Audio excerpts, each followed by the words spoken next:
Make up mind. Fight.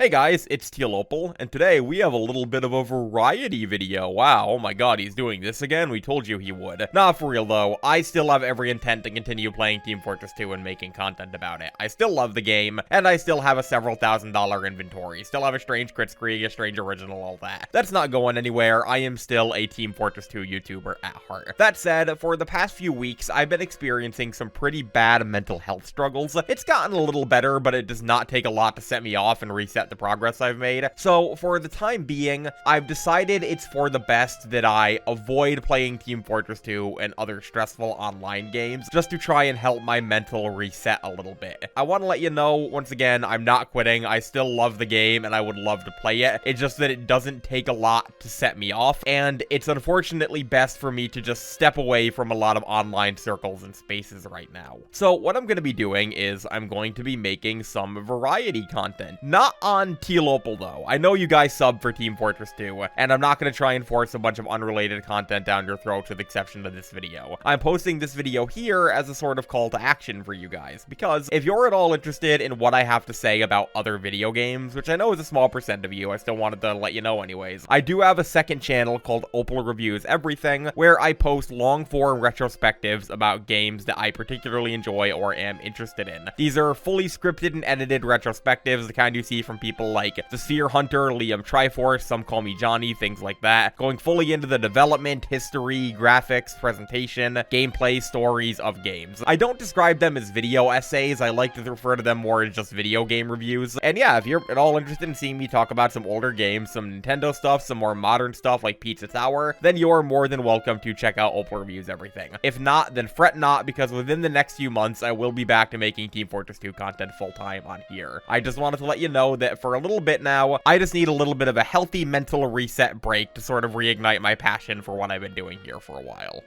Now, as for the actual content of this video, I didn't just want to make an update video telling you guys to go sub to my other channel. I wanted to provide something actually real. And in 2023, I set out for a little bit of a funny goal. Pretty much, I wanted to own physical copies of my 10 favorite games of all time. Which, if you're someone who only plays like modern PS5, PS4, Xbox games, or plays primarily on Steam, then this probably doesn't sound like a big deal. However, I've been playing a wide variety of games from a wide variety of development backgrounds and genres since I was very young, so a lot of my favorite games of all time are either retro games, which if you know, are very difficult to get and expensive, or indie games that might have had very limited physical releases. However, I powered through, and after a lot of time and money, do not do this, it takes a long time and a lot of money, I ended up getting a physical copy of my 10 favorite games of all time. I thought I was set, you know, I'd spent a few hundred, maybe even a few $1,000s on this, and I was good to continue. However, in 2024,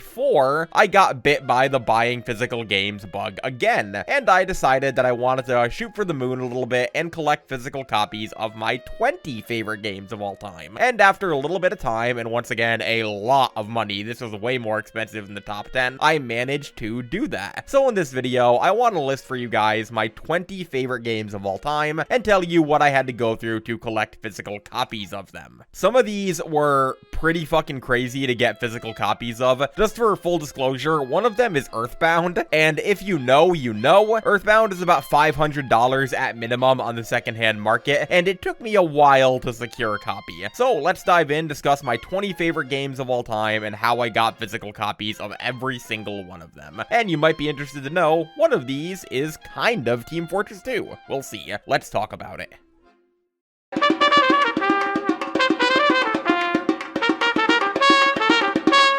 So, my 20th favorite game of all time, and the first game for our video, is Cuphead. Unlike a lot of other games for this video that have a lot of sentimental value attached to them, Cuphead is just a good-ass game that I really respect the workflow that went into. The fact that the developers of this game double mortgaged their house on what was effectively a dream, and it worked out for them, is really inspirational and cool. And the game itself is just really good. It's hard to play Cuphead and not immediately respect the work and effort that went into it. The presentation's great, the music's great, the gameplay is difficult to sell but very fun, and I was able to scoop up this physical Switch copy with the DLC included for only $11, which I believe is actually cheaper than the DLC sells for individually on Steam. I will say, the Cuphead DLC is brutally difficult. It might be the single hardest thing I've ever played in a video game, and bear in mind that I'm a Souls fan. I've played like Dark Souls and F-Zero GX and stuff like that. The Cuphead DLC is no joke. I feel bad for all the little kids who watched the Cuphead show and then immediately wanted to play the game based on it. But yeah, 20th favorite game of all time. The only reason it's not higher is because a lot of higher stuff on this list has more sentimental value attached to it, whereas Cuphead is just a very good game that I respect a lot. Next up is a very funny one, and the most expensive game that I own in my collection, being Earthbound. Now, Earthbound is kind of an infamous game when it comes to retro game collecting, because a loose cartridge for this thing, just the cart, no box, no case, no anything, is about $400 US on the secondhand market. And I paid that for Earthbound, my 19th favorite game of all time. I paid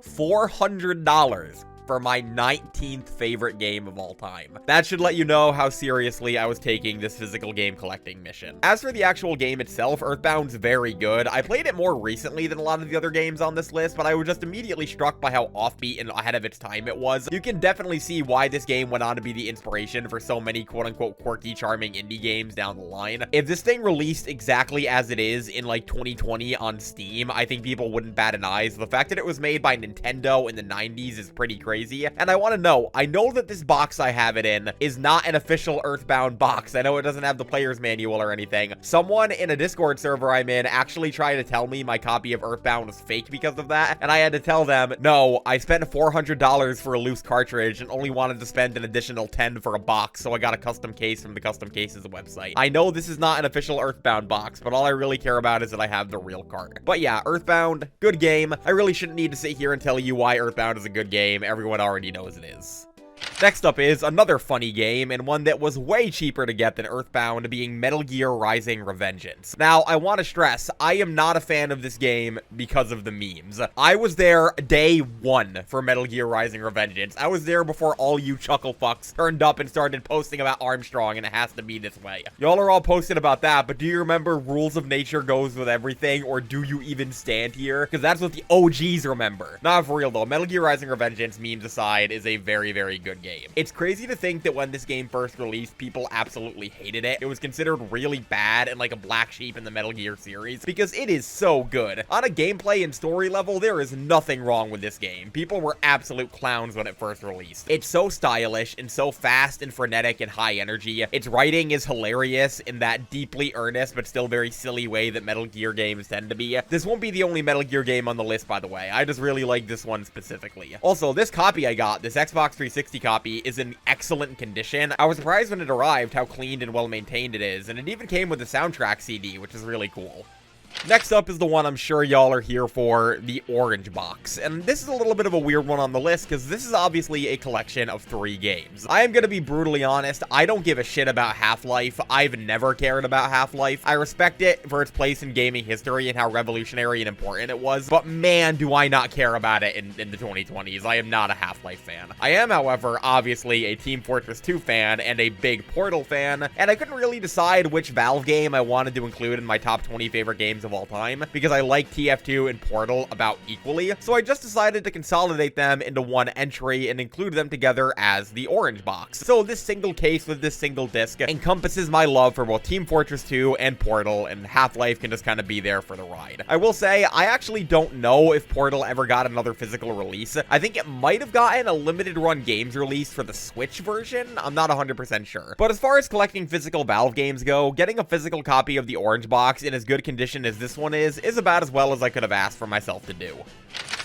But hey, you know, Portal, Metal Gear, Cuphead, Earthbound, they're all great, but you know what's even better? SpongeBob Battle for Bikini Bottom, baby. I know having this game above some of those games in my list of favorites is a little ridiculous. I'm sure that'll make some people really angry, but I'm just really nostalgic for this game. It's a big case of growing up playing it and having a lot of sentimental attachment to it. I do like the original version a bit more than Rehydrated. The original feels like it's got a less compromised vision and is all around more polished than Rehydrated, even though Rehydrated is my preferred preferred one to play today simply due to convenience. I just really like Battle for Bikini Bottom. I was born in 1999, so I'm perfectly in the age bracket to be someone who enjoys this game. You know, it's kind of a meme that anyone born in the late 90s who played video games is contractually obligated to shove this game down your throat. And once again, this Xbox version I have is in pristine condition. It is really clean and really well maintained, which I like. I specifically sprung for the Xbox version because it is the preferred one in speedrunning. And if I ever decide to try speedrunning this game, I'm already halfway there with the physical Xbox copy. So yeah, Battle for Bikini Bottom, I realize it's not an amazing game, but it is my 17th favorite game of all time, primarily due to nostalgia and sentimentality. Next up is another game I have a lot of sentimental attachment to, and the only NES game in my collection being Punch-Out! Now, I am not privy at all to the deeper nature of NES collecting. I don't know if a reissue like this specifically here is considered like a bane on any NES collection or anything. I just know I wanted a physical copy of Punch-Out!, and I went around to getting one. Funny story, I'm actually working on a video about Punch-Out! For my second channel right now, a full retrospective of the original NES game, so I'm not going to go too deep into my history with the game here. Just know it was very formative and very important to me in my early teen years when I got a copy of it on my 3DS. I think Punch-Out! Has aged like the finest of wines. Like, it and maybe Mario Bros. 3 are like in contention for the most well-aged games on the NES. It's still just as playable now as it was in the 80s. It is a phenomenally good retro game. And I know there's a Wii version. I've played the Wii version. I like the Wii version a lot, but something about the charm and simplicity of the original just keeps it in my good graces more than the Wii version. As for actually getting this physical copy, it wasn't much. I just ordered it on eBay. I was a little disappointed that the box is ripped, but the card is in good condition, so it's all good.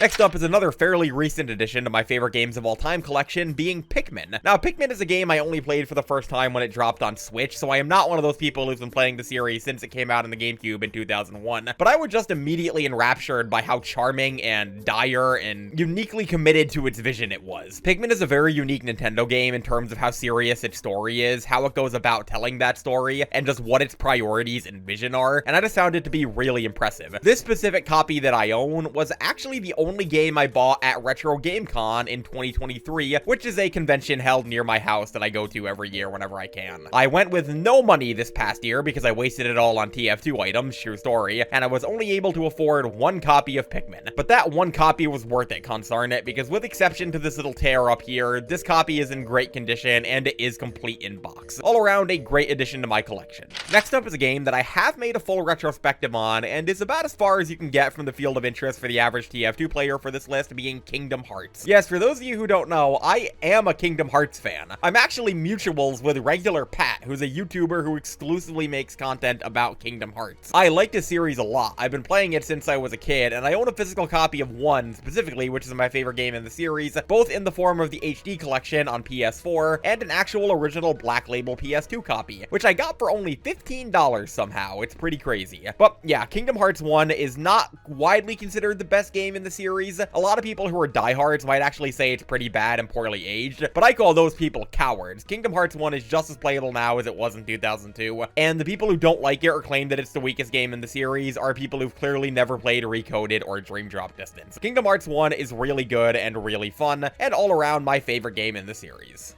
Next up is another game that's considered to be pretty mid by the general gaming public these days that I still really like, being Sonic Adventure 2. This is, once again, a complete in-box GameCube copy that is in very good condition despite its age that I am very happy to own, and Sonic Adventure 2 is honestly, yes, my favorite Sonic game. It is the first one I have distinct memories of playing, even though I know for a fact it wasn't the first one I played, because my family did have a Genesis when we were kids, but Sonic Adventure 2 is just really charming to me. I realize in full that it's incredibly janky, and the modern ports don't do a great job of maintaining what made the original release good, but I just like this game. I look at it through a pretty sizable pair of rose-tinted glasses, and I've been playing it for so long that I'm used to its specific breed of jank, so I never really find myself getting frustrated with bugs or glitches in the way that a lot of people do. I will fully acknowledge that Sonic Adventure 2 is probably objectively the weakest game in this entire video that we're discussing, but it's still nostalgic for me, and I do still really like playing through it once every few years.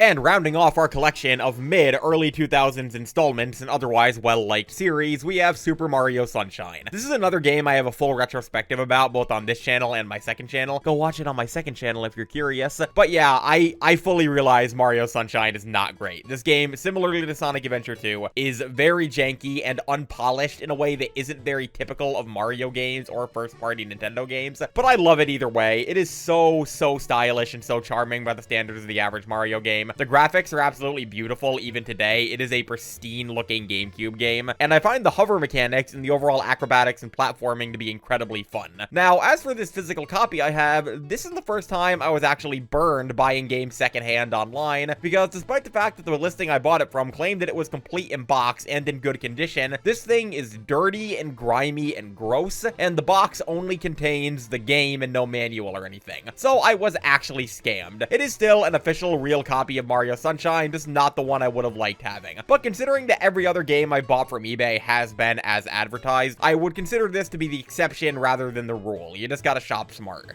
We have now entered the top 10, my 10 favorite games of all time, beginning with my favorite Pokemon game, Leaf Green. I know Fire Red and Leaf Green aren't retrospectively the most well-liked Pokemon games. A lot of people kind of view them as just being uninspired retreads of Pokemon Red and Blue, but they're meant to be remakes of Red and Blue, so I'm not really sure what you expected. And this is another custom case that I own. I went ahead and got a custom case for this one and just bought the loose cartridge instead, as I find custom cases to be easier to store and keep safe than buying the cardboard boxes the games initially came in. Plus, it's a lot cheaper than buying complete in-box copies of 20-year-old games. Pokemon Leaf Green was my childhood Game Boy game. I remember playing this thing a ton both on the GBA as a kid and on the DS later as a teenager, and I just loved every second of it. This is Kanto to me. Pokemon Fire Red and Leaf Green are Gen 1, even if the late game grind is pretty insane without the rare candy missing no glitch. I really wouldn't play through this game on official hardware. Any retro Pokemon game I'm playing on an emulator for speed up and things like that, but I do enjoy owning this official authentic copy of one of my favorite childhood games.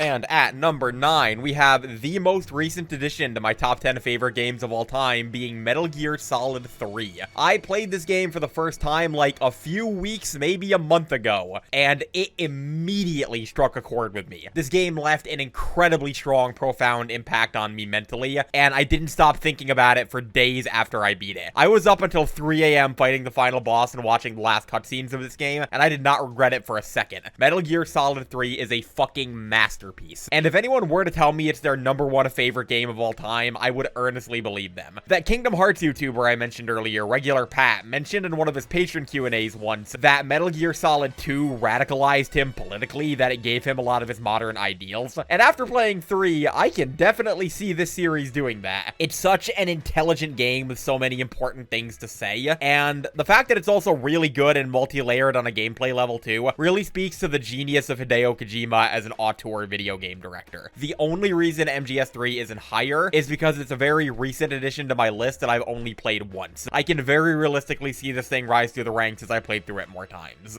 And on the opposite end of the spectrum is A Hat in Time. I just really like A Hat in Time. I think this game is really cute and really fun in a genuinely wholesome and endearing way. But it's not like overly wholesome. It's not one of those comfy games that tries really hard to be cute. This game does still have a bite and an edge to it it'll give out every now and again that I think is really neat. I just like A Hat in Time. Similarly to Cuphead, I respect that it's an indie game that had a lot of work put into it, and that it came out as polished and well designed as it is. It really is a modern marvel in terms of Kickstarter game development and indie game making. As far as this physical copy that I own, it's a PS4 copy. I could have gotten the Switch version, but I've played the Switch version to completion, and it is not very good. So I sprung for this PS4 copy that does include the first DLC. All in all, Hat in Time, good game. Don't let edgelords on Twitter using Smug Hat Kid as their profile picture ruin it for you.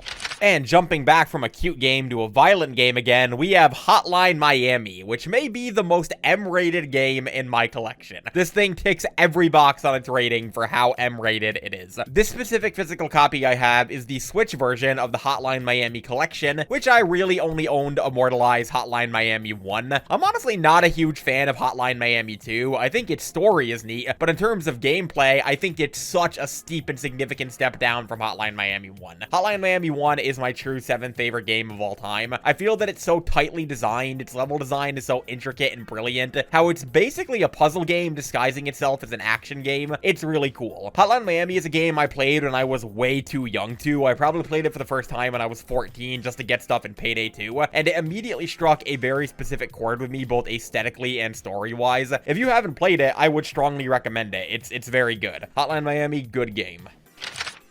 Next up at number 6 is our first Souls-like. If you know me, you know that I like Dark Souls, and our first one is gonna be Bloodborne. Bloodborne is a very simple thing to discuss for this list. It is not a game with sentimental value. It is not a game I had to go out of my way or spend a lot of money to collect. I walked into GameStop and purchased it when I got my PS4. And the reason Bloodborne is at number 6 on my favorite games of all time is because it is very good. Bloodborne is a brilliantly designed video game. It is far and away the objective best Souls game, if you ask me anyways. I realize saying objective and then saying if you ask me is a real backpedal, but you know, if you know, you know. We gotta throw big words around here as a gaming YouTuber. Bloodborne is just phenomenal. It is such a masterfully designed action game with such intricately designed areas and great boss fights, a killer aesthetic, and a very haunting, very unique, and very dire story and presence. It's all around just a really great game. I would strongly recommend playing Bloodborne if you have access to a PS4 or a PS5 and believe you can handle it. It goes for like $20 or less secondhand these days, and it's got a lot of content. It's one of the best bargains you can get on a game. Play Bloodborne if you can.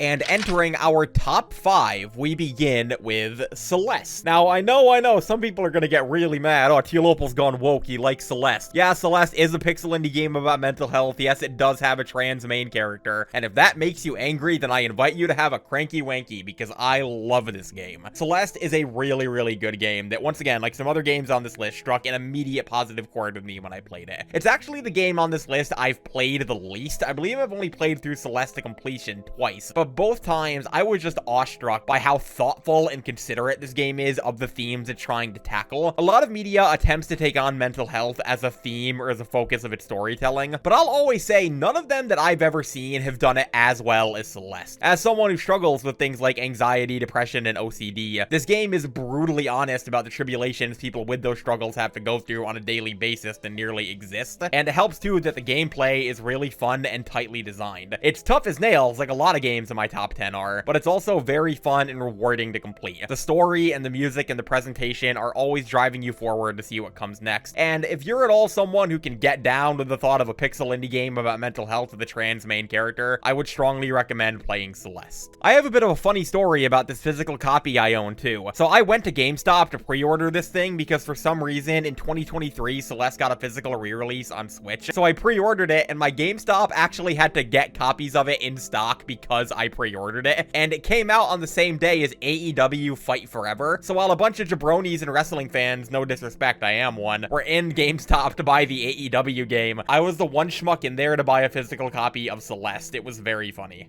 And my number 4 favorite game of all time is fittingly Resident Evil 4. Now, I'm gonna let you know right now, my sister actually stole and sold my copy of disc 1 of the GameCube version of this game, so I don't have a complete GameCube copy anymore, which really sucks. It was probably one of the prides and joy of my collection, but I think we're pretty well off on Resident Evil 4 either way. Resident Evil 4 is a brilliant, brilliant game. As far as I care, this is as close as you can get to a perfect game. If you really need a testament to how good the original release of Resident Evil 4 is, this game is being sold alongside its own ground-up remake on modern platforms. And that remake is great, I really like it, but I don't think it comes anywhere close to replacing the original. Resident Evil 4's influence and impact in the gaming space as a whole cannot go understated. If you like any third-person shooters that came out after 2005, from things as far back as Gears of War to things as far forward as Helldivers, you owe their existence to Resident Evil 4. It is a wonderful, amazing game, and one of my all-time favorites for a reason.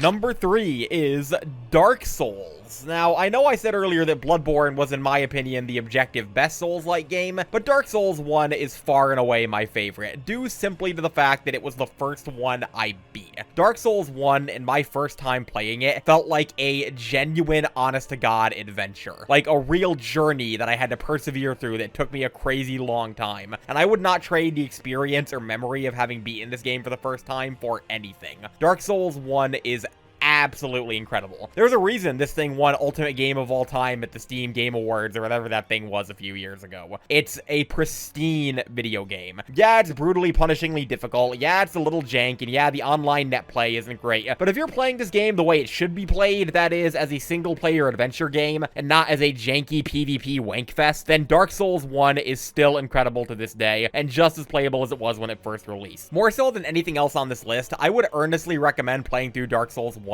in full, regardless of how difficult it is or how long it takes you, because the moment you finally beat it is unmatched in terms of the serotonin levels it brings as a video game. Also, yes, this is the Switch version of Dark Souls Remastered. No, that does not invalidate my opinions. And next up is a game you all know that I like. If you know anything about me, you know that I love this game, No More Heroes. I have always loved No More Heroes since I was like 12 years old, and I always will. Do you guys think I like No More Heroes? Do you think I'm a No More Heroes fan, guys? Come on. For real, owning a Wii copy of this game and also owning the physical Switch limited run game copies of the first and second might be my favorite game collectibles that I own, even with expensive novelties like Earthbound considered, because No More Heroes does not get merchandise. This is not a series that releases collectibles or merch in any capacity. So the fact that I own some of the very few pieces of real, actual, official No More Heroes memorabilia that exist make me feel very validated as a game collector and a No More Heroes fan. As for the game itself, it's No More Heroes. It's a heavily satirical hack-and-slash game starring everyone's favorite incel weeb, Travis Touchdown. If you can get down with a stylish hack-and-slash starring a deliberately hateable main character, fighting and killing a bunch of much cooler characters to the point of satire, then I would strongly recommend playing No More Heroes. Or just watch my full retrospective on it if you want the full scoop.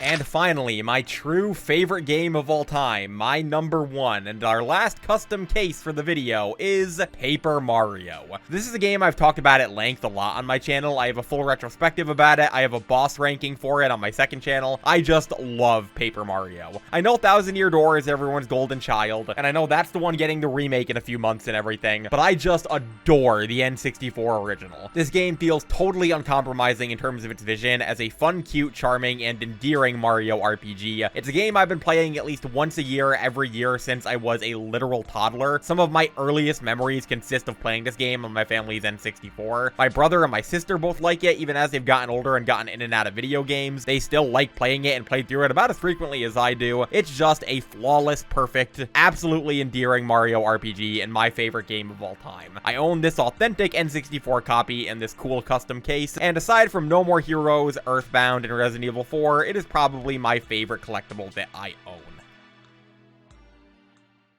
So there you have it, my physical favorite games of all time collection. Would I recommend doing this? Well, it depends on what your favorite games of all time are. For me, a lot of them are retro games and games from my childhood that are pretty expensive these days, or indie games that had very limited physical releases, so it was pretty damn expensive. But if a lot of your favorite games of all time are things like modern games or things that have been released more recently, I'd say go for it. This is a fun way to immortalize your collection and feel validated as a collector of your favorite games. Also, fun fact, if you total the exact amount of money I spent on all of these games without considering tax, then I spent $1,337. That is not a joke or a bit. I spent $1,337 on my favorite games of all time. Ain't that something? Regardless, hope you had a fantastic day before, during, and after watching. I will be making content on my second channel for a while, just another reminder of that, and I hope to see y'all later. Cheers!